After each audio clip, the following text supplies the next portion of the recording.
Welcome to the Jeff Knows Inc. Entrepreneurial Podcast with your host, Jeff Lopes. Jeff has over 2 decades experience as a serial entrepreneur, building brands like Kimura from his home basement to a multi-million-dollar global brand that has sold over 250,000 pairs of boxing gloves. Jeff's here to educate, guide, and drive you on the process of bringing your ideas and dreams to reality with the inspiring stories from some of the top business minds.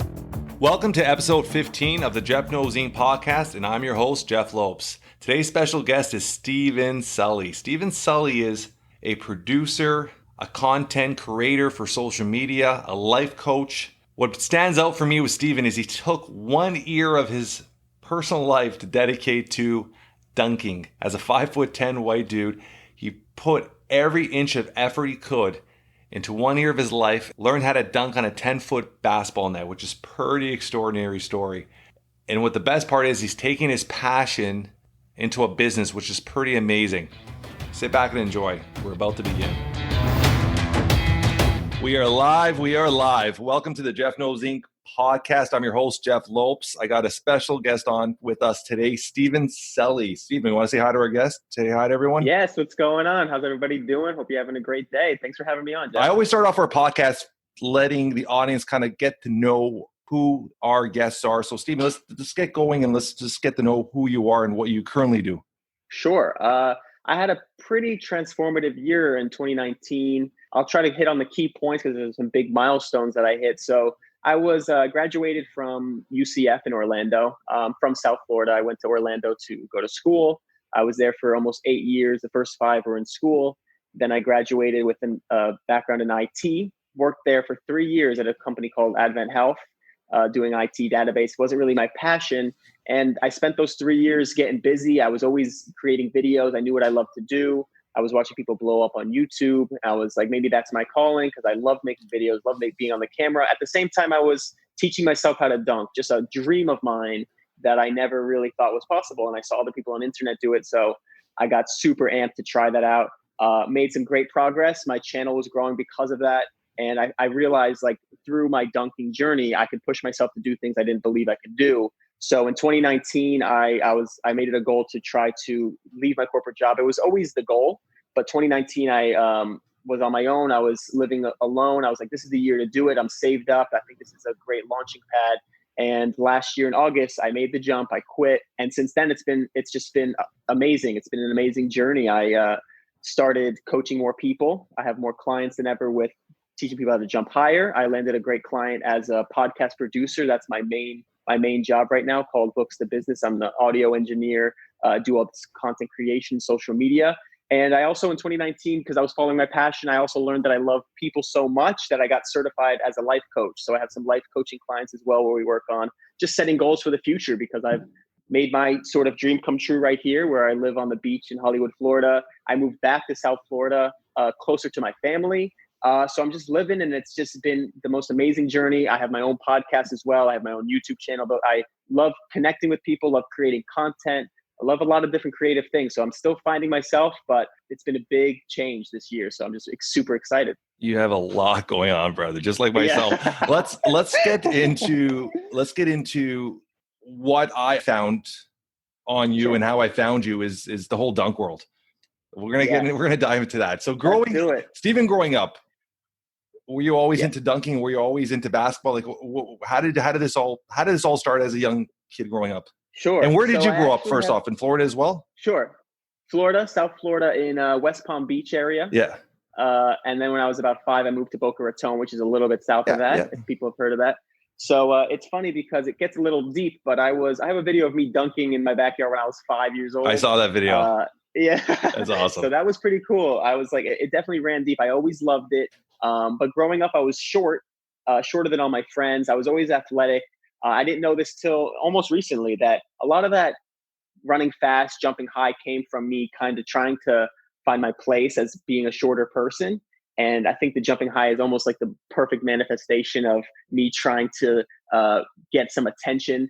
So I was jumping. I would jump on trampolines, and with my friends, we had a hoop on the trampoline. Always loved dunking. I think as a kid, everybody likes to dunk on low rims. I don't think any boy that plays basketball doesn't love to do that. So I was doing that.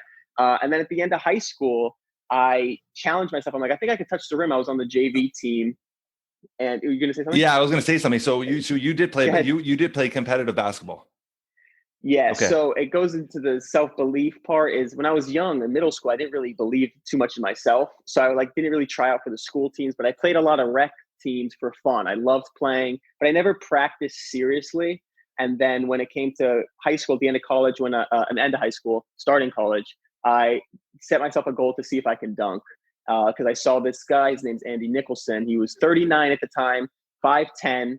So, and he went from touching the rim where I was to dunking. So I was like, okay, if this guy's 40 years old and my height with my abilities, I definitely can do it. So that's when my belief sort of shifted and my dunk journey started, and got my first dunk in about a year. And now it's been about pushing those limits. How high can I possibly jump? So how consistent were you for that 1 year? Was it like, obviously there's a fitness element as well. Like a lot of people think you're just out there playing basketball. I'm sure there's a fitness element to building, whether it's your calves, your quads, building your strength, building your agility, building your flexibility, all that stuff. How much days a week were you so focused on getting this one goal of dunking, which is pretty crazy being so, I mean, it's naturally, to my mindset, that's the drive of an entrepreneur. A lot of people don't realize it. It's if you could focus on something and have that drive and willingness to do it till you get it done, that's a natural entrepreneur. And a lot of people don't realize that, right? Yeah, and I got a little chills when you said that, because pushing myself through that journey, which I can get into, taught me so much about what I do in my business. It really, in my dunking journey, I had such a strong desire to do it whenever I got injured, because I got a lot of injuries. I broke my ankle. I broke both my hands dunking. This is all within the year? No. This is like, it's been like 7 or 8 years. Yeah. But the first year, like you said, the first year I was, I don't even remember. I think I was just going every day. One thing I had to learn was patience, actually, because I was trying to jump every single day. But I wish I knew about flexibility and mobility back then. Back then I was just getting stronger and trying to jump as much as I can.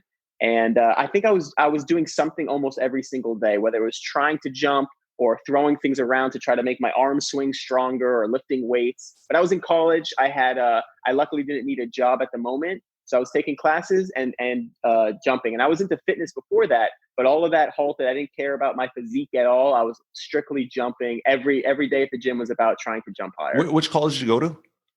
UCF. It's in Orlando. Okay, very good. What did you major in? Central Florida. What did you major in?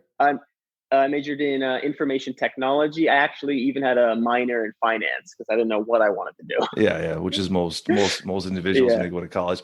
So continue the journey. So sure. When did you actually dunk? And it was you're looking at 10-foot net you're talking about, right? 10. So the funny thing is the rim that I actually first dunked on was like slightly bent, and I didn't know it at the time, but it was 2 or 3 inches low. Yeah. But it was a gym in my mind that I was like, this is a gym, like an LA Fitness, public gym that you can go to. And I always use that rim as my barometer. And in my mind, that's always my first dunk, because it was like when that dream came to reality. It was about a year in. I think I started in December of 2010, and then 2011 November, I think, was the very first dunk. And then a couple months later, I hit an actual 10-foot dunk, but I didn't even know the difference. So a couple months later, but yeah, so I got that first dunk, and it was something that really taught me that I couldn't believe. At one point, I didn't even believe it was possible. It's not that I didn't think like maybe it could. It was like, as a kid growing up, like you mentioned, you're in Canada, Vince Carter. I'm like, those are gifted people. They can jump. And when I would see people at the gym that could dunk, it's like, some people are gifted, some people aren't, some people can jump. And then when I taught myself, you can train to do it, I'm like, what other things in my life can I train that I love that. I love that. Now? That's exactly the right mindset. That's awesome. It's insane. Yeah. I'm going to throw something at you. Please. 1992, way before your time. How old are you? 27. I was born in 92. You were born in 92. So the year this is look at that. The year you were born, a movie came out. I don't know if you ever watched it or not. Woody Harrelson and Wesley Snipes, White Man Can't Jump. I've seen it, yes. Not in a long time, but I've definitely seen it. Look at that movie came out in 92. I don't know if you're aware of that, which is awesome. Yeah, I did not know, but that's actually a cool little, that's awesome.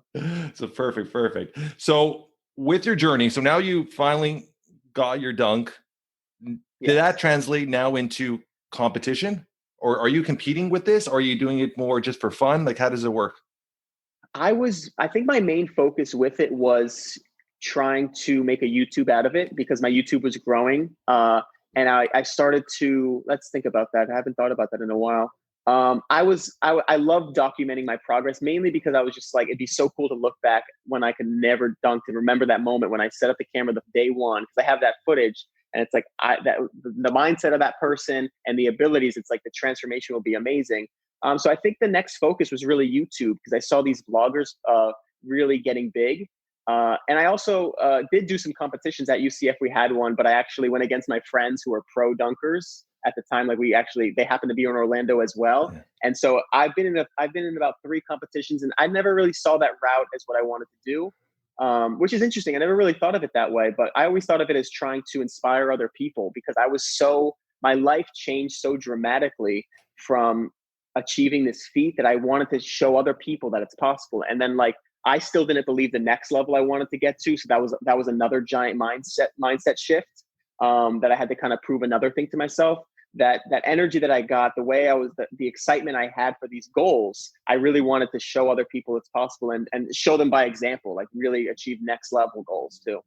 So let's get into one part of your entrepreneurial journey since that all happened is teaching and inspiring other people to jump and to dunk now. So let's get into those 2 parts of your business, and we'll go through all the other aspects you do entrepreneurial wise, but let's start with those 2 for now. So what are those? Dive into those, and what do you do? What do you offer? How do you work with your clients? Is it virtual? Is it one-on-one? Yes. So I have a couple programs on my website, like a beginner program for people that don't know where to start. It helps them. It's just a PDF download that they can buy instantly. And it's basically a 2-week program to help them prime their body, understand how it works. And then there's like different phases, because when it comes to jumping, there's speed and strength.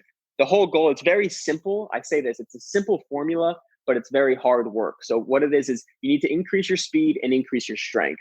And I've been doing it for about 7 to 8 years now. And it's very difficult to increase both at once. So you have to find that balance, but you also have to try to increase both, because when you try to do one, you become really fast, but you need strength to really use that speed at another level. And sometimes when I tried to get super strong, it would slow me down. So it took a bunch of years of trial and error to understand that balance. And what I landed on was body awareness. It's really a tough skill to learn, to really understand what you're doing to your body, because it seems like you just get under weights on a squat rack, you lift up a lot of weight and you're going to get stronger. That is true, but you want to do it in the right manner. You don't want to get too strong. You don't want to stimulate the wrong type of movements. And you also want to know when to translate from strength to a speed type of training. So that being said, I love my coaching one-on-one. Before you get into that, I want to jump back to something you said, Stephen, is body awareness. Yes.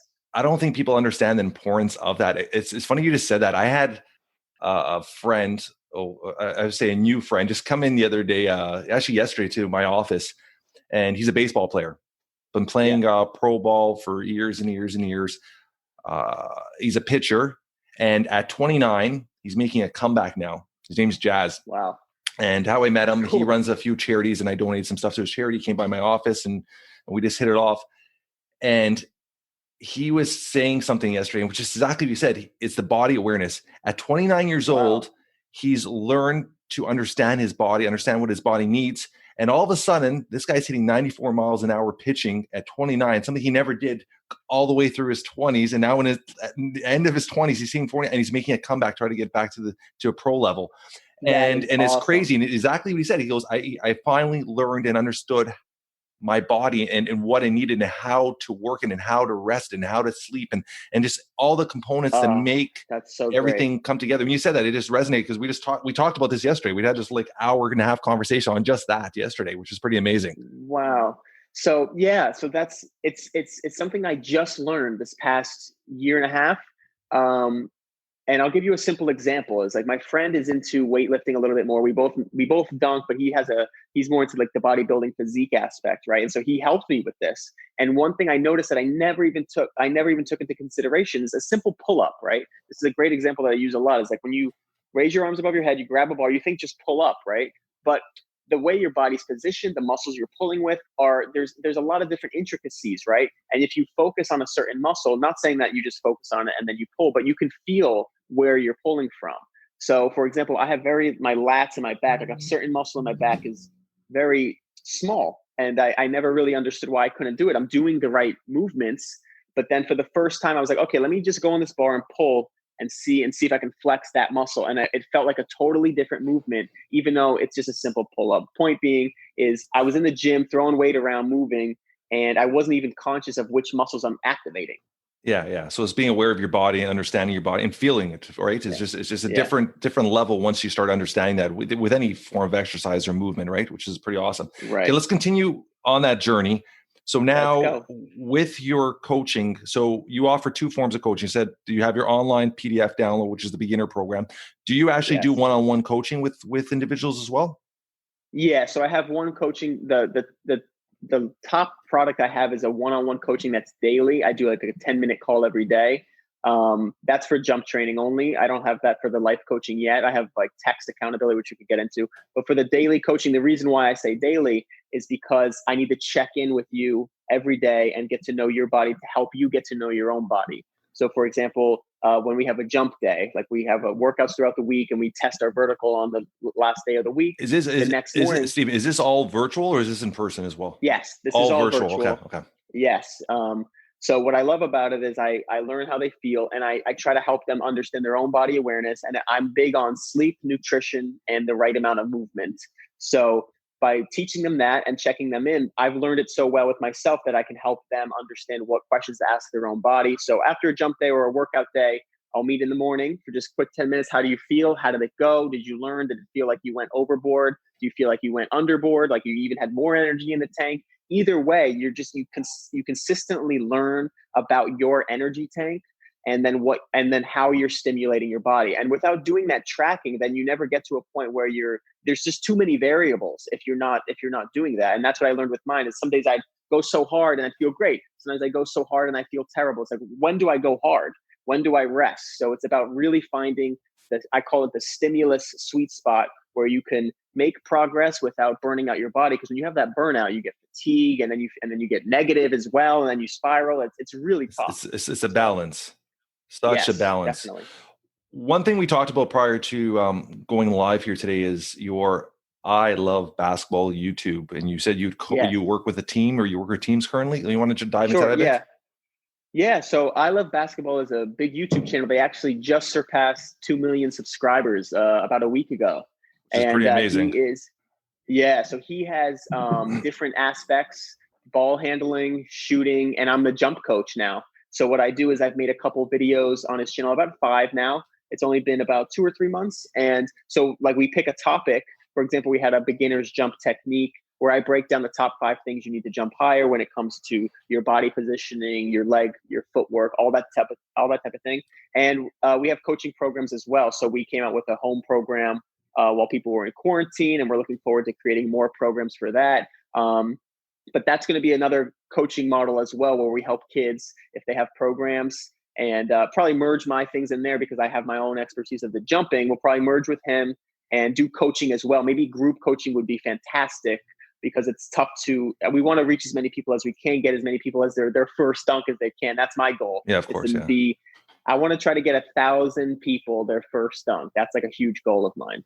That's awesome. Because I think that'd be awesome. Yeah.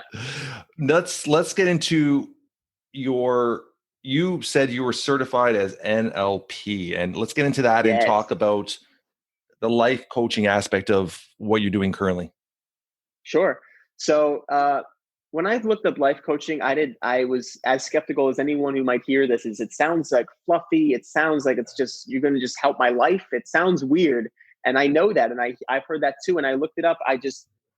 I looked it up, found it fluffy. And then my friend brought it up another time. I'm like, maybe I should really look into this. So I kept looking into it. And I came across this company called NLP. It's completely online. It was a virtual class and certification where you take online classes. And it stands for Neuro-Linguistic Programming. And it was just amazing because one of the things I'm really fascinated by is the mind. Like we've talked a lot about mindset on this thing. The body awareness is basically connecting your mind to your body. So with this neuro-linguistic programming, you're basically a person that helps coach but it helps the client uncover subconscious blocks, whether it's they don't even know how to look into the future, or they don't even know that they have mental blocks with obstacles. But you don't actually necessarily help them overcome those obstacles. You're kind of just a guiding partner with them as they go along these things. And I learned so much about how the mind works, brain patterns, and it was just something I was so intrigued by and I loved learning about. So once I got certified, I started to do a little bit of life coaching while I was still in my corporate job, but it was tough because you needed like an hour-long call like this to really have a good conversation with somebody. Yeah. And so it was hard to do on my free time, like to make a real business out of it. So I kind of shifted my focus to the audio, technical, video stuff that I do now, which turned out to be the right move. And now, since I'm producing a podcast as one of my main jobs as well, is I have a lot more free time and flexibility. So if I have a call, I usually have like 2 or 3 calls a week, and we meet weekly, and we just design people's lives. Stephen, let's dive into how long do you work with them? Is it a month-to-month progress? Do you have a set, like a 6-month goal? Do you have goals with them, or is it more as I need, they work with you? Yeah. So my jump coaching is usually 1 to 3 months. Some people want to do a month. I have a free consultation that I do for just 15 minutes. So we kind of design our goals there and then see what they need. A lot of times we do the month, but the most success I've had are the people that I really work with that really make amazing progress is the 3-month one.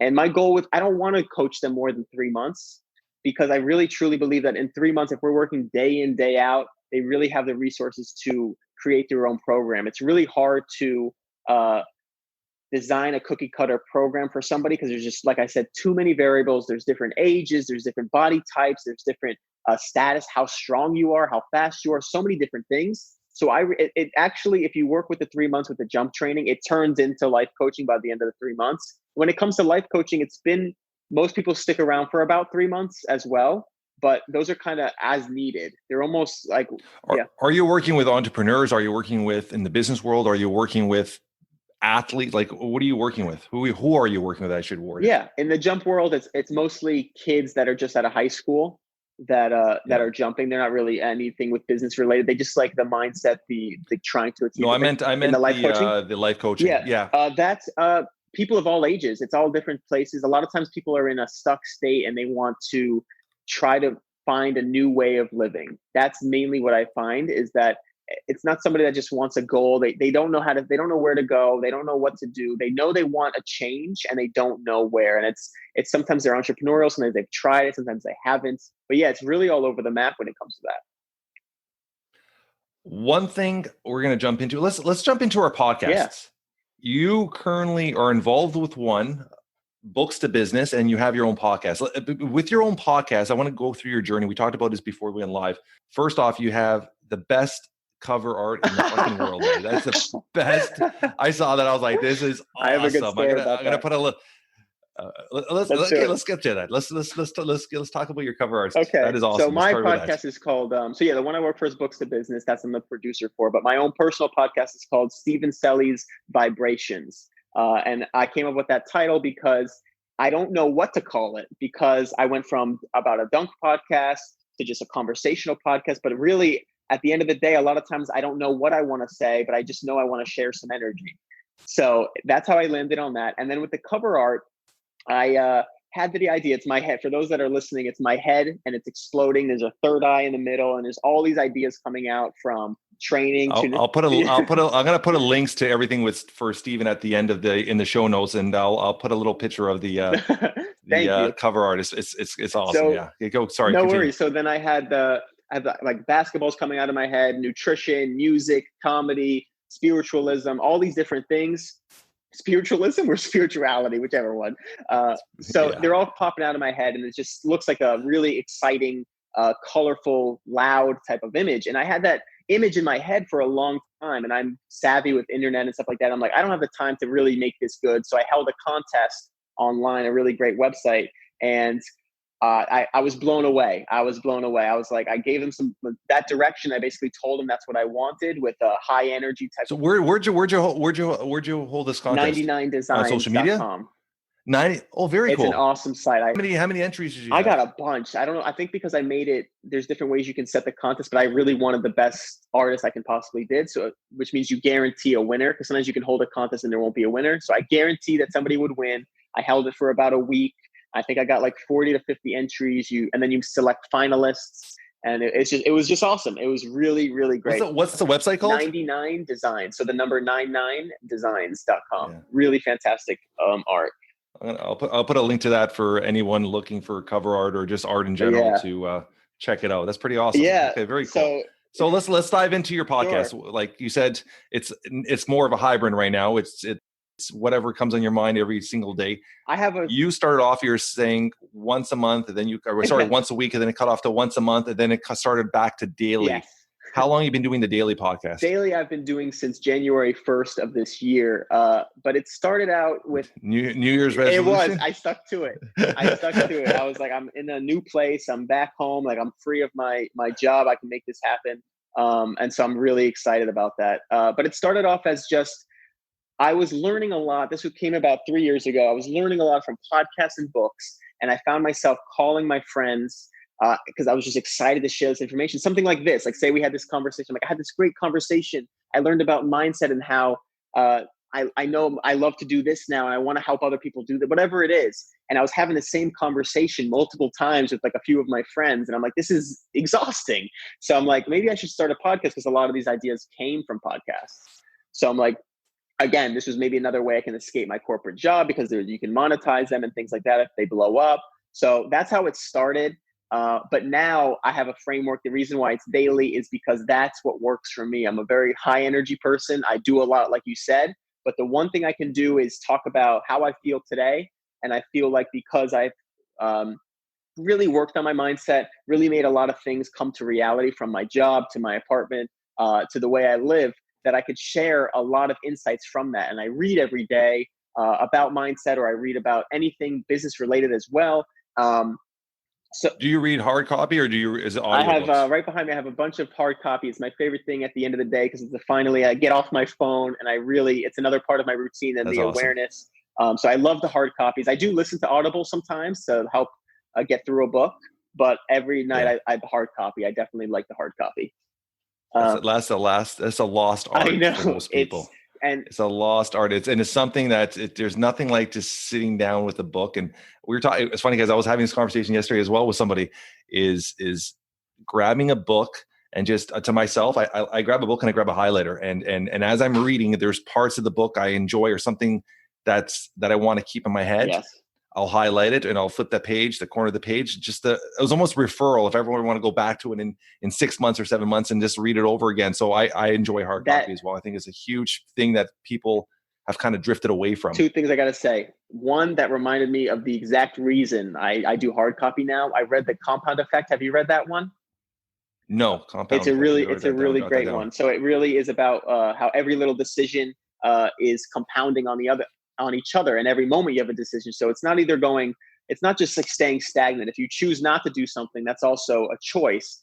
But besides the concept of the book, when I was reading that book, I started reading it on a Kindle or my phone, I can't remember, but I wanted to refer to a page and I couldn't find it because I was scrolling. But then when I got the physical copy, I knew where it was, so it was way easier to flip back. And I was like, that was the first book that I quote unquote studied. So I was like, oh, this is a different way of reading. I'm not reading to complete this book. This is really changing my mindset, changing the way I interact with every day of my life. I need to study this book to really master these concepts. And the only way I can do that is with the hardcover. I couldn't do it on digital. I love what you said there, study, because that's one thing I always say is the day you die is the day you stop learning. Yes. And with books, I find I'm a strong believer, the best entrepreneurs in the world, you don't have to be going to university. You don't have to be going to college. If you're a natural entrepreneur, it just when you find the right time to become that entrepreneur, right. when you're in the right place in the right time in your life, it'll just come naturally to you. Whether some people start, like I started super young being an entrepreneur. Some people might start in their 30s, might people start in their 20s. But I find is reading is education. Yes. You're always learning something. Even if you take one little thing out of that book and you could apply it towards your life or apply it to helping somebody else, it's been a positive thing. which is, I love that. I love that you said studying, because it is, in a way, it is a continued education, reading all the time, right? Yeah. So that's so interesting that you say you come at different times. I never thought of it that way, because I could have seen myself doing this a long time ago, but it took me about 4 or 5 years to like understand that that's what I want to do, is kind of the entrepreneurial route. So I love that you said that. Which is it's the way my mind is with anything like that. It's everything happens when it's meant to happen. I'm not a religious person. Anybody that knows me true, I'm not a religious person at all, but I do believe in everything happens for a reason. And when it does happen, it was the right time and place for it to happen. Yes, that's really cool. And also I was having a podcast, we were recording a podcast the other day, and I was talking to this gentleman, and we actually went by, we were talking, this is something off track, but it's people in your life. And we're talking about how many people are actually close to you, how many people do you have in your inner circle. And most people, you could honestly, if you're honest with yourself, you probably have in your one hand, you can count how many people are honestly, truly the right people in your life, right? So we were talking about that, and I was saying that with individuals, everybody has a purpose in your life, whether you meet them for 1 minute at the grocery store, whether you have them in your life for 5 years. So if I have somebody in my life for 5 years and something happens, where there's an argument, they move, and I never talk to that person ever again, I'm okay with that, because they had their purpose for those 4 or 5 years, whatever their purpose was, they had their purpose. And you're going to meet millions of people throughout your lifetime, whether it's just visually walking down the street and smiling at somebody, that was a purpose to make you feel better that moment. So everybody has a purpose. And every time you read something, you learn something. There's a purpose of it. Yeah. So that's why you have to take and understand when you're living, right? How did you get to that mindset? Because I believe the same thing. I was just curious what led you to that. You know what? It's, to be honest, it's something where I've always had it. I've never been the type of person when, like, high school friends, like, I'll give you an example. Like, a lot of people will have all their high school friends their whole life. They'll have a group of them. My high school friends, I realized at a very young age, like, these are not the type of guys I want to be with when I'm 30 years old or 40 years old. Awareness. And that mindset has always had that, where I don't get, and I don't know if it's being an entrepreneurial mindset or whatnot, but I understand when that person is out of your life. And I tell my wife this. My wife is pure opposite than I am with this, because she emotionally gets hurt when somebody else gets out of her life or something like that. And I'm like, you know what? I don't know if it's that mindset where that person had that purpose. And it's at that point, you have to enjoy whatever time they had with you and move on to the next one. Because you're going to meet, how many people you meet every single day. And people don't realize that, right? So it's just, and through that purpose of meeting people, you will find that one or two people every once in a while that you're going to be lifetime friends with. Yeah. Right. So, and some of those, 2 or 3 of the closest people in my life, individuals in my life, if you were to put us next to each other, career wise, maybe family wise, we're totally different. Yeah. But for some reason, they're good souls. And you realize that those individuals have more of a meaning than actual, whether it's financial, whether it's they carry the same sports. They're just good souls, good people. And you want to surround yourself. Life's so short. You want to surround yourself with good souls, good people that truly care about you, not care about what kind of car you drive, what kind of job you have, what kind of career you have, kind of thing. Yeah. Right? I just rambled on. This interview is about you, not me.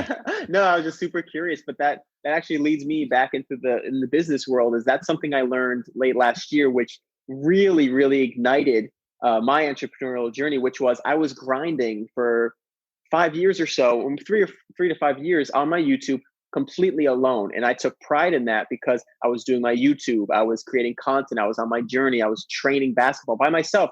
And all these things need people. Like for example, I coach people, it helps them immensely. I've been coached by people too that are expert trainers, but back when dunking started, they weren't big trainers yet, but now they're coaching big time people. So I was very lucky. But my point is, I realized in the middle of last year that I have no network.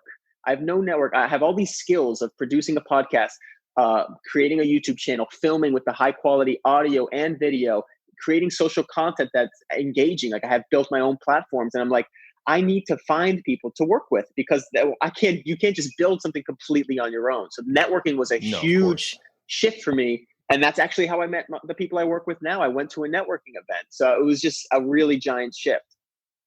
Let's jump into books to business. Sure. What is that podcast? What do you do with it? How long you been involved with it? Let's just run into that. And what is it all about? For Books to sure. business. So we started in October. It is with two hosts, Terrence McMahon and Eddie Pinero. Terrence McMahon is a retired CEO, and he now is It's Eddie Pinero? Yes, that's who you work with? Isn't that awesome? So you're his producer? Yes. Do you realize he was on my podcast this week? No, are you kidding? Yeah, he was on Wednesday. Oh my God, I probably was in the same studio, like in the back. So you said you guys live on the same building? Yes. Well, I live in a different apartment now, but like the studio we work with, I'm at all the time where he lives. Yeah. That's so you're cool. his producer. Yeah. What a small world, buddy. Only for his podcast, his Books to Business podcast. All his YouTube is all him. But that's really awesome. I mentioned this morning, I was like, hey guys, I got a podcast at 9. I'll see you after, because I usually go over there to say hi. And they're like, good luck. So it's going to be so cool to go and be like, hey, it was Jeff. That's going to be awesome. That's awesome. What a small world. That's awesome. So that's Eddie Pinero, very good. Which is really cool because Eddie has a big YouTube. He's at about 218,000, I believe now. And I met him back in 2018 through a mutual friend. I didn't get to meet him in person, but we had a phone call. I was trying to become a YouTuber, got to pick his brain a little bit. So then it kind of came full circle almost a year later. I didn't even know, but then now we're working together. So it's just it's been incredible. So Eddie, as like you might know, but other people might not, he has a big YouTube channel all about motivation. It's called Your World Within. And it's a big motivational channel. It's pretty amazing. He's incredible. So he has really big ambitions to be one of the greatest speakers he can be. And it's really awesome to see him go through that. So how this podcast came to be was he had his YouTube channel. He kind of was behind the scenes with it, creating the speeches and the videos. And Terrence was in the financial world and he wanted to recreate himself. Terry and Eddie both have done TED Talks and do speaking engagements routinely. And they combined their talents. They both were similar to how I started my own podcast. They were sharing their ideas with books. They were huge on books. They both were reading. They both moved to Hollywood, Florida. They both saw each other at these events. And they're like, we should start a podcast together. They started a podcast together. And as the stars aligned, that's when I met them. And they were just getting started. I'm like, hey, I do all of that. I would love to work with you guys.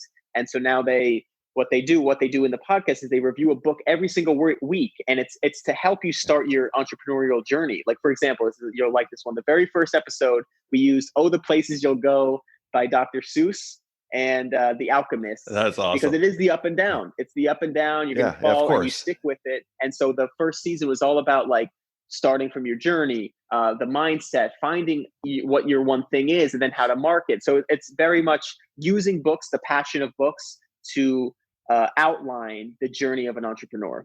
That's awesome. Yeah. Small world. Yeah. and in the podcast I did with Eddie, we went through Your World Within, and we actually talked about Books to Business. And when you mentioned it, I kept thinking in my head, like, I just heard it. I just heard this the other day. I'm like, I couldn't click in my head. Where did I hear this? That's pretty awesome.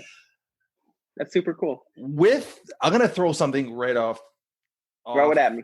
Throw it off the topic to you. With your dunking, have you ever gone to playgrounds and side hustled? I haven't hustled anybody, but one of my favorite things to do. It's just a common stereotype that white man can't jump. There was an entire movie out of it, like you said. There's an entire movie made out of it, so it's not an unknown thing. It's not a wild concept. But when I walk in the gym at 5'10", people do not expect it. So when I warm up, the funniest story that can happen is I asked to play next, right? Nobody knows me. They're like, I already got 5, meaning they already have a team ready to go. And then I warm up, shoot around, and once I get warm, I throw down a dunk. And they're like, hey, we got room on our team. And then out of nowhere, now they have room on their team. So that's one of my favorite things, and especially going to a new court and dunking, it really blows people away. That's one of my favorite things to do. So I haven't hustled anybody, but I have shocked a lot of people. with your Instagram page, yes, and I have to look more into your YouTube channel as well. But with your Instagram page, I was just scrolling through some of your videos. Yes, very, very creative. Thank you. There's one video I'm going to send a link as well too. I want people to check it out. You're having a coffee, and I think you're saying, "What day is it today?" or "Have a good day," and you get the pop-ups. You do all your editing, you do all your stuff yourself? Yeah, so that's something that came from me when I was a kid as well, which is why YouTube felt right. Is ever since I was a kid, I was fascinated by the video camera, and editing. I just thought it was so cool. I don't really know when it started, but I've always been editing, trying to push the limits of that. I love creating funny videos like that where I'm talking to myself, like a clone appears of me talking. I actually dunked on myself recently in a recent video, which is funny. I saw that one too. But yeah, so yeah, video editing has been something I love. And it's funny because the greatest quote that I always go back to is that you don't know, it's from Steve Jobs. He says, you can't see how the dots connect until you look backwards. So that's a very, very cool. I've never heard that. I've never heard that quote before. That is actually very interesting when you say that. It makes a lot of sense. Yeah. So like I was filming stuff when I was 10 years old, making those silly videos just for fun, pure fun. And I was also playing basketball for pure fun. And I didn't realize it at the time in high school, but I was always the one that I would open up to people and be their confidant and help them with their relationships even and random things. And like, I just loved that aspect. I didn't know it. But now looking back, it all makes sense that where I'm at now, that all those things were kind of things I love to do. And now it's become my entrepreneurial business journey, but you got to follow what you like to do. But that's the entrepreneurial dream, right? Yes. It's waking up every day and not going to work. Yeah. It's essentially waking up every day and doing something you love, right? And that is the greatest gift of being an entrepreneur. It is. And it's almost like everybody's dream. Just difference from entrepreneurs and non-entrepreneurs is who has the balls to go out and do it. Yes. Right. And take that step and take that leap of faith and have the drive. Yeah. And like you said, the 1 year dunk, it's having that drive. I'm a strong believer you can't teach it to somebody. Yeah. That's what makes, you could get two athletes, they both have the same height, they both have the same agility, same everything. If one has a determination in the heart, he's going to set himself apart. Perfect example. Did you watch the Last Dance? I have not yet. I need to so badly. Oh my God. Mr. Basketball, Mr. Motivation, Mr. Spiritual. That documentary, it's insanely how you watch MJ and he was not the most athletic person. He was not the most talented. His drive, nothing could touch that. His mindset and his drive is just unreal. It's something you can't teach. Yeah. And if you have that heart and that drive, you just keep going and going and going and going. I coach baseball team, like kids baseball, locally. And right now, the age group I coached last year was 11U. And this year was going to be 12U, but everything with COVID-19 has been so far held back. But I always tell kids is from ages from 11 and 12, the kids that play the top tier level are the most athletic. And then you have tier 2, tier 3.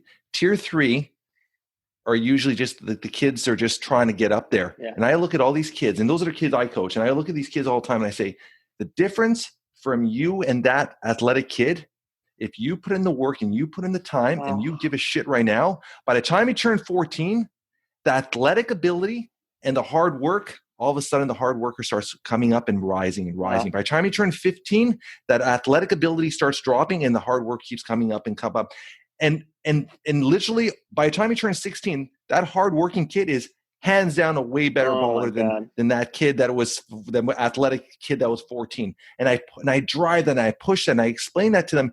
It's the hardest working kids and the ones that give a shit are the ones that are going to succeed, not the athletic gifted kids when they're 13 or 11 and they're just like they're killing it because they're just athletic specimens. That all changes.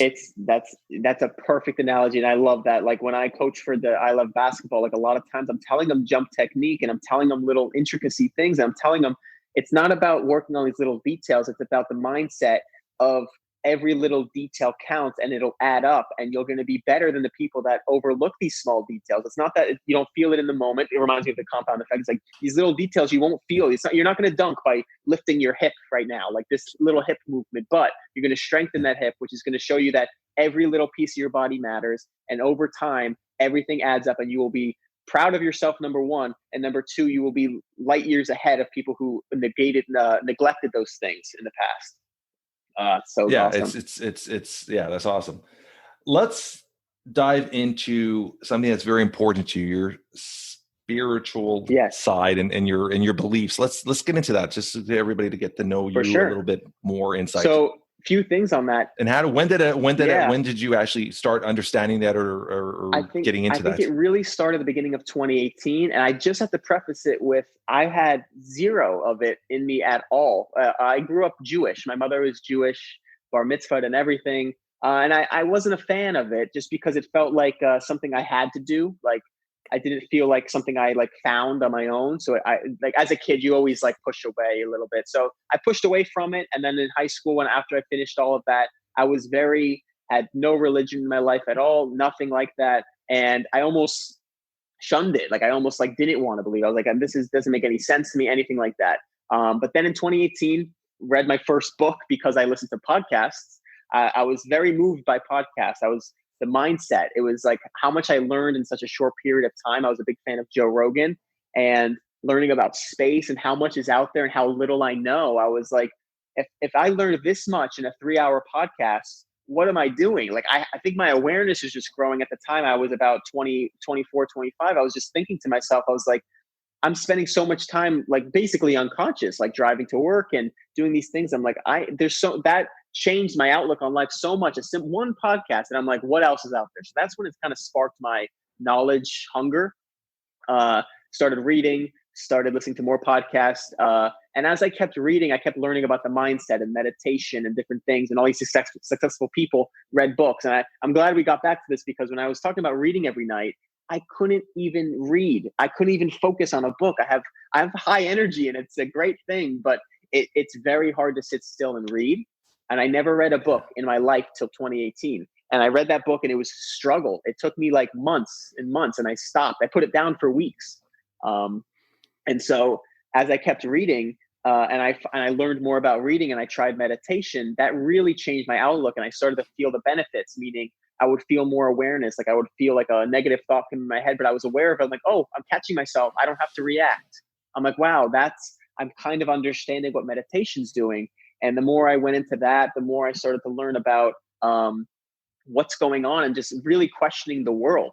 And that's basically where it ends up, is that I question the world a lot, meaning what's my purpose? What's my meaning? And you get into these really deep questions, and then I research on them and think about what people have said. Like, I'm reading that Beyond Religion book by the Dalai Lama, like what his thoughts are on the Beyond Religion. I mean, like things like what the world is. So it's just, it kind of came from I was very analytical, very logical. I had no belief that like spiritual things existed, but I just kept learning and reading different perspectives.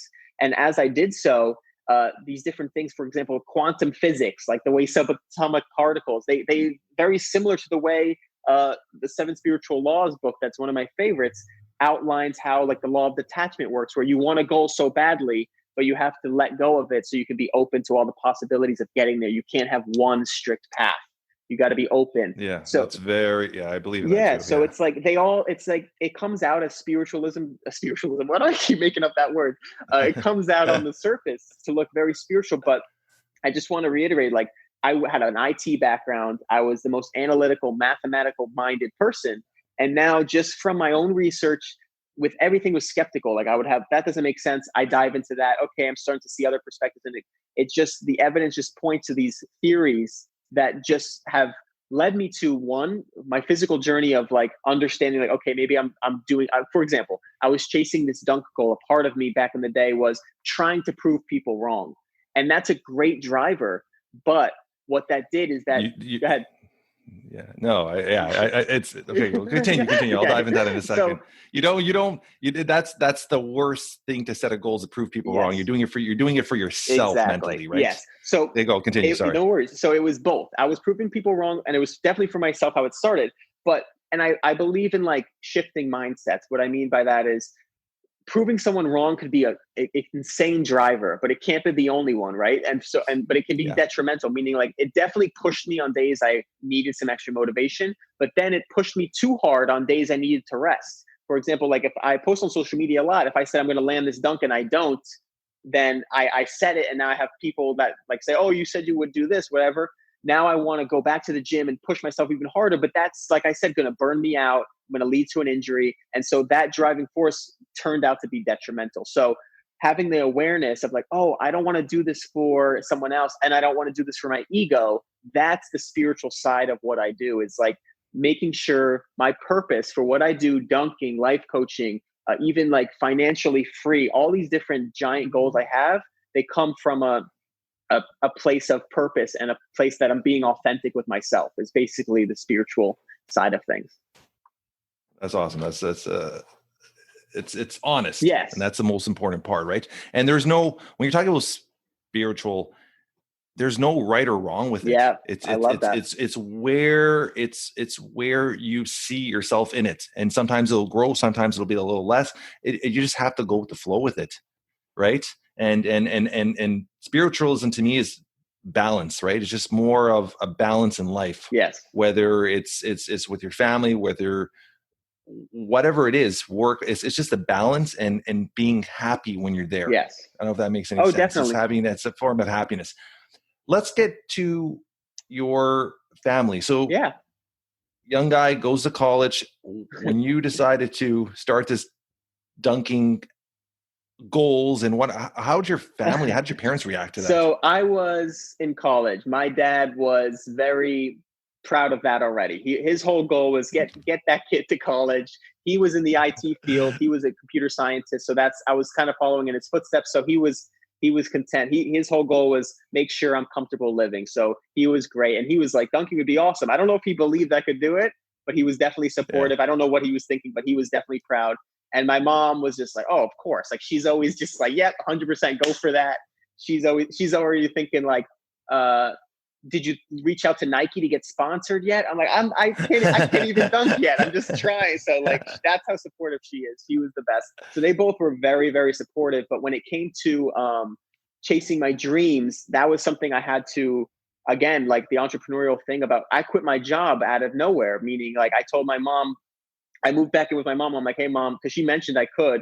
I'm like, mom, I'm going to make the jump. I'm going to quit and I'm going to move back in because she had an extra room. She's like, of course you can. I'm like, and I felt guilty. It was a tough, you feel like you're going backwards, like back to the entrepreneurial part of like what I do is like, my parents were extremely supportive. So I was so grateful for that. Cause I was thinking some people don't have a safety net like that, even though to me, there's like you said, like it takes balls.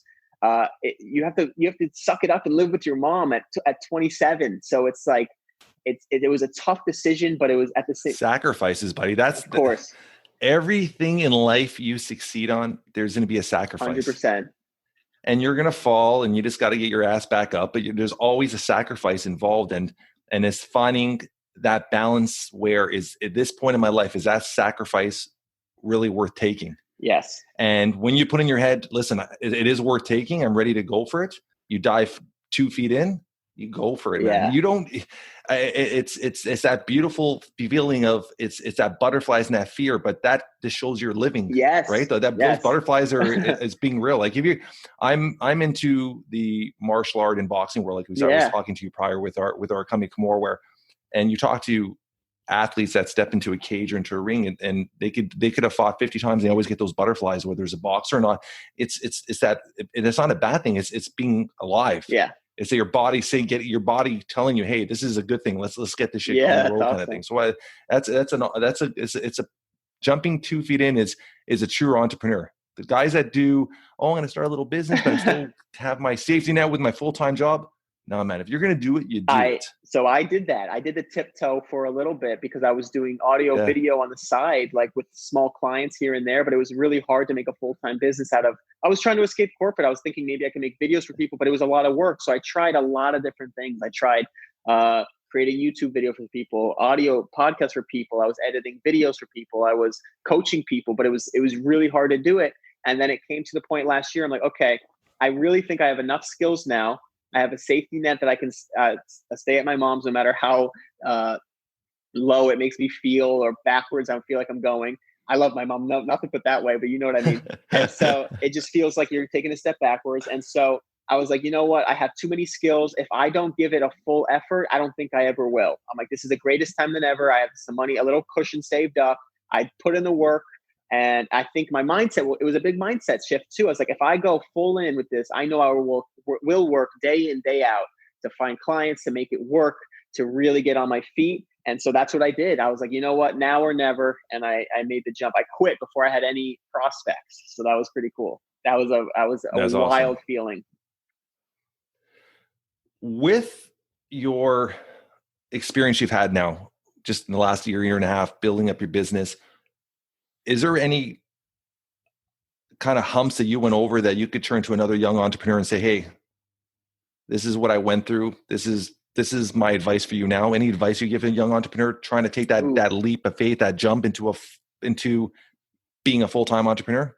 Yeah, I would, I go back to the mindset when it comes to that, which would be, think of the best and worst case scenarios. For me, it was, the worst case was I leave my job and I could get another one. So that was a really big safety net as well. As like, it's just an IT job. It's nothing special. I was making good money, but I'm like, I have a place to live. Maybe my mom needs a place to live and I don't, and I go on the streets. I know I can get a job.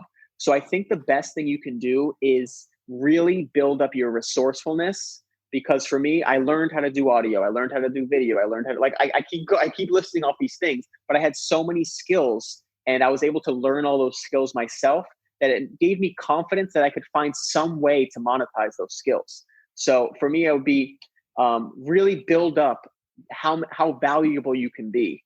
It's going to be scary no matter what, but if you can build value and get some kind of sign that you're making progress in any way of increasing your knowledge, increasing what you can do for somebody else, and really learning about yourself. If you're going to make the jump and it's for that greater purpose of like a life that you just can't live without, then that motivation will run endlessly. So it's kind of a vague type of way to put that, but I don't have any tangible things besides just really work hard and have trust. Like have a clear vision of what you want. Trust the process. The last thing I would say is awareness. Is have a clear vision of what the life you want is, because when times get tough, it's just like dunking in the entrepreneurial world. When it gets tough, if you have the awareness of what that life is and how meaningful it would be to you, it'll help you through those really tough times to connect to that vision. I always end off with a few questions I ask all our guests. Sweet. The first one, I don't even know if you're going to pick anything different, but I always ask if you, just because your journey to getting to where you are now with your, as a young boy, dunking and video editing and whatnot, but if you had another career choice or something as a kid, whether I wanted to be an NBA or whatever it is, what would it be? Wow. I think it might have been something with film, video editing, and like something in the film industry.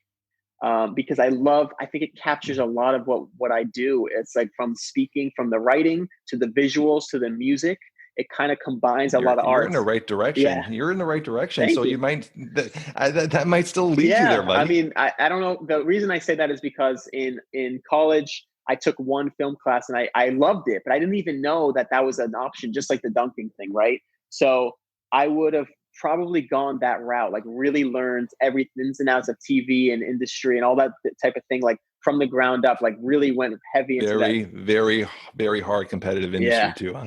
I mean, I don't even know the first thing about it. I just love the art side of it. Yeah, but you're in the right path. Yeah. So it's something you might still, whether it's indie films or something, start in that path, right? Me and Eddie talk about it all the time. It's like he's got the same type of passion for film, and we think about making something together. So we always brainstorm, and I think it's a long-term type of project. But yeah, we definitely would love to do something like that. Indie films are huge right now. Wow. So it's something maybe you guys look into in the next few years and start playing around with.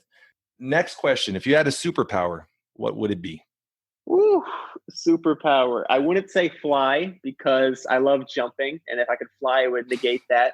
I would think it would be, oh man, that's such a tough one. Superpower.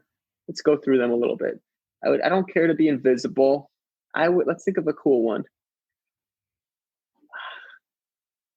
Making you think. I would say if I could, it's almost a superpower what I do, but I would love to show others. I know it goes on to others, but like it's kind of like mind reading, but mind read someone and maybe know their truest dreams so they could feel that. Because when I had someone, I think it was I forget which book it was, or the life coaching course, when someone asked me like what my dream life would be and had me define it, the possibility of going towards that, even just a chance of living that life, was so impactful and so inspiring that inspires every day of my life. And it makes me such a happy person to be going towards that, that's what I really would love to have other people see, is like, this is possible. I would love to have a power that would show people what's possible with their life if they just believed it. So whatever that would be called.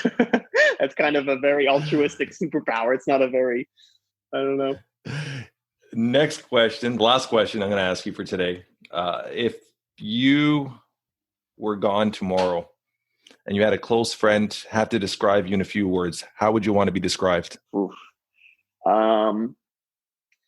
Someone with the highest energy possible, who believed that anyone could achieve their dreams. And with that, this is awesome. I appreciate this today, Stephen. Cool. This has been it's been amazing getting to know you as a person, getting to know your story, getting to know where you came from and all that. And also I can see you as an entrepreneur. There's so much more coming. Dude, thank you so much. This is just a little glimpse. As a person, I can tell your energy and your drive. So this is you're just taking baby steps right now. You have a lot ahead of you still. So I'm excited to hopefully become friends over the time and see how your journey continues, buddy. I'd love to be in contact with you. Thank you so much for having me. And I would love to pick your brain more on the entrepreneurial stuff about my business, your business. I would love to continue grow together. That'd be awesome. I'm going to put all of Stephen's info, contact, YouTube channels, social media on our show notes. And Cool. We're going to push as hard to get everybody to see his awesome videos. Thanks a lot, man. And see dunking's possible for a 5'10" white guy. Anybody. I believe it. Very cool, buddy. Thank you so much. And we're out. Thank you so Peace. much, man. That's a wrap for today. I once again want to thank our guest, Steve Celi, for taking time out of his busy schedule to be a guest on our podcast.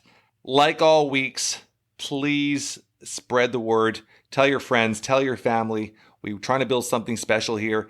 Hit the subscribe button. Leave us a review. 5 stars would be extraordinarily amazing. Till next week, always move forward.